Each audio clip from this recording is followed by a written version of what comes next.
Hi friends, welcome back to my channel. നമ്മൾ ഇന്ന് ഒരു ഡിഫറെൻറ്റ് സ്റ്റൈൽ ഫിഷ് ഫ്രൈ ആണ് ഉണ്ടാക്കാൻ പോണത്. അടുത്ത പ്രാവശ്യം മീൻ പൊരിക്കുമ്പോൾ ഇതുപോലെ ഒന്ന് ട്രൈ ചെയ്ത് നോക്കി. നല്ല ക്രിസ്പി ക്രഞ്ചി ക്രസ്റ്റുള്ള ആവോലി ഫ്രൈ, പോംഫ്രെറ്റ് ഫ്രൈ. ഞാൻ കൂടുതലും ഗോൾഡൻ പോംഫ്രെറ്റാണ് ഉപയോഗിക്കാറ്. അപ്പോൾ വളരെ നല്ല ഒരു റെസിപ്പിയാണ്. കുറച്ച് കൂടുതൽ ഇൻഗ്രീഡിയൻസ് ആയിട്ട് തോന്നും ഫിഷ് ഫ്രൈ വെച്ച് നോക്കുമ്പോൾ, പക്ഷേ ആക്ച്വലി നല്ല സിമ്പിളാണ്. 2-3 സ്റ്റെപ്പ് ഉണ്ടെന്നേ ഉള്ളൂ. വേഗം നോക്കാം.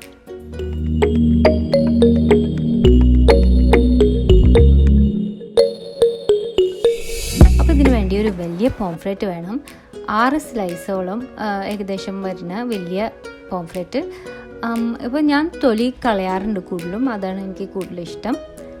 പിന്നെ ആദ്യം ഒരു മാരിനേഷന് വേണ്ടി 2 ടേബിൾ സ്പൂൺ വെളുത്തുള്ളി ചതച്ചത് അല്ലെങ്കിൽ പേസ്റ്റ്, 1 ടേബിൾ സ്പൂൺ ഇഞ്ചി ചതച്ചത് അല്ലെങ്കിൽ പേസ്റ്റ്, 1 ടേബിൾ സ്പൂൺ നാരങ്ങ നീര്, ഇത് 3 കൂടി ചേർത്ത് ഉപ്പ് പാകത്തിനും കൂടി ചേർത്ത് ഒന്ന് മാരിനേറ്റ് ചെയ്ത് വെക്കണം.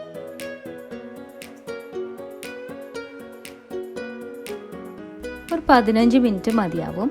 ആ സമയത്ത് നമുക്ക് ബാക്കിയുള്ള കോട്ടിങ്ങിനുള്ളത് നോക്കാം. അപ്പോൾ ആദ്യം നമുക്ക് കുറച്ച് വെളുത്തുള്ളി വേണം. 1.5 ടേബിൾ സ്പൂൺ വെളുത്തുള്ളി ഒന്ന് റഫ്ലി ചോപ്പ് ചെയ്തത്. ഇത് കുറച്ച് എണ്ണയിലിട്ടിട്ട് ഒന്ന് ഗോൾഡൻ ക്രിസ്പ് ആവണ വരെ ഒന്ന് ഫ്രൈ ചെയ്തിട്ട് അത് കോരി മാറ്റാം. അതേ എണ്ണയിൽ തന്നെ ഒരു 2 തണ്ട് കറിവേപ്പിലയും കൂടി ഇട്ട് കൊടുക്കാം. അതും നല്ല ക്രിസ്പി ആയിട്ട് പച്ച കളർ നല്ല ബ്രൈറ്റ് ആയിട്ട് വരുമ്പോൾ അതും കോരി മാറ്റി വയ്ക്കാം. ഇനി നമുക്കൊന്ന് പൊടിച്ചെടുക്കാൻ വേണ്ടി സിമ്പിളായിട്ട് 1.5 ടേബിൾ സ്പൂൺ ഉഴുന്ന്, 1.5 table spoon basmati, 1.5 teaspoon chat masala. Chat masala എല്ലാത്തിലും ഉണ്ടാവുന്നതാണ്. ഇല്ലെങ്കിൽ ഇതിന് പകരം കുറച്ച് ചെറിയ ജീരകപ്പൊടി, കുറച്ച് മല്ലിപ്പൊടി, പിന്നെ അംചൂർ അല്ലെങ്കിൽ ഡ്രൈ മാംഗോ പൗഡർ ഉണ്ടെങ്കിൽ അത് കുറച്ച് ബ്ലാക്ക് സോൾട്ട്, പിന്നെ കുറച്ച് കുരുമുളകും, ഇതെല്ലാം കൂടി ചേർത്താലും നമുക്ക് ഒരു സിമ്പിൾ ചാറ്റ് മസാല ഉണ്ടാക്കാൻ പറ്റും. അപ്പോൾ 1.5 ടീസ്പൂൺ ചാറ്റ് മസാലയും കൂടി ചേർത്തിട്ടുണ്ട്. ആ ചാറ്റ് മസാലയ്ക്ക് ഒരു ചെറിയ പുളിപ്പും ഒരു പ്രത്യേക ടേസ്റ്റുള്ള കാരണം ഈ ഫിഷ് ഫ്രൈക്ക് ഒരു നല്ല രുചി ഉണ്ടാവും. അപ്പോൾ ഇത് 3 കൂടി ചേർത്ത് നന്നായിട്ടൊന്ന് പൊടിച്ചെടുക്കാം. അപ്പോൾ നമ്മുടെ പൊടി റെഡി ആയിട്ടുണ്ട്, ഇതുപോലെ തരിപ്പായിട്ട്. എന്നിട്ട് ഇതിലേക്ക് നമ്മൾ നേരത്തെ ഫ്രൈ ചെയ്ത ആ കറിവേപ്പിലേന്ന് കുറച്ച് മാറ്റി വെച്ചിട്ട് ബാക്കി ഇതിലേക്ക് ഒന്ന് പൊടിച്ചിടണം. നന്നായിട്ട് കൈ കൊണ്ട് ഇതിലേക്ക് പൊടിച്ച് ചേർത്ത് കൊടുക്കുകയാണ്. ബാക്കി കുറച്ച് മാറ്റി വെച്ചിട്ടുണ്ട്, അത് ഫൈനൽ ഗാർണിഷിന് വേണ്ടിയിട്ടാണ്. ഇനി നമുക്കൊരു കോക്കനട്ട് പേസ്റ്റ്, ഒരു തേങ്ങ അരച്ച പേസ്റ്റും കൂടി ഉണ്ടാക്കാനുണ്ട്. അതിനുവേണ്ടി 1.5 കപ്പ് തേങ്ങ ചിരകിയത്, 1 ടീസ്പൂൺ മഞ്ഞൾപ്പൊടി, വീണ്ടും ഇതിൽ 1.5 teaspoon chat masala, 1 table spoon നാരങ്ങ നീര്, ഇതെല്ലാം കൂടി ചേർത്തിട്ട് ഒന്ന് നല്ലൊരു പേസ്റ്റാക്കി എടുക്കണം. വെള്ളം അധികം ചേർക്കേണ്ട ആവശ്യമില്ല, വേണമെങ്കിൽ 1-2 സ്പൂണ് ചേർത്താൽ മതി. ഇതുപോലൊരു പേസ്റ്റായി കിട്ടണം.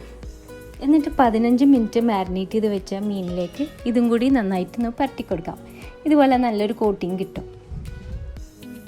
അതിനുശേഷം ലൈറ്റായിട്ട് നമ്മൾ പൊടിച്ച് വെച്ച മിക്സിയിൽ ഇട്ടിട്ട് ഇതൊന്ന് കോട്ട് ചെയ്ത് കൊടുക്കണം. അപ്പോൾ അതിൽ ലൈറ്റായിട്ട് ഒന്ന് ചെറുതായിട്ടൊന്ന് പ്രസ് ചെയ്താൽ മതി. ഈ പൊടിച്ച കോട്ടിങ് ലൈറ്റായിട്ട് മതി എല്ലായിടത്തും. അങ്ങനെ എല്ലാം കൂടി ചെയ്തിട്ടുണ്ട്. ഇനി നമുക്ക് ഇത് ഷാലോ ഫ്രൈ ചെയ്തെടുക്കാം. ഷാലോ ഫ്രൈ ചെയ്യാനുള്ള അത്രയും എണ്ണ മതി. ഒന്ന് ചൂടായി വരുമ്പോൾ 2 ബാച്ചായിട്ട് നമുക്ക് ഫ്രൈ ചെയ്തെടുക്കാം. ഒരു സൈഡ് നല്ല ഗോൾഡൻ ബ്രൗൺ ആയി കഴിയുമ്പോൾ മറിച്ചിട്ടിട്ട് മറ്റേ സൈഡ് അതേപോലെ തന്നെ ഫ്രൈ ചെയ്തെടുത്താൽ മതി. നല്ല ക്രിസ്പി ക്രഞ്ചി ആയിട്ട് ഒരു പ്രത്യേക രുചിയൊക്കെ ആയിട്ട് വരും ഈ ഫിഷ് ഫ്രൈ, ആവോലി ഫ്രൈ.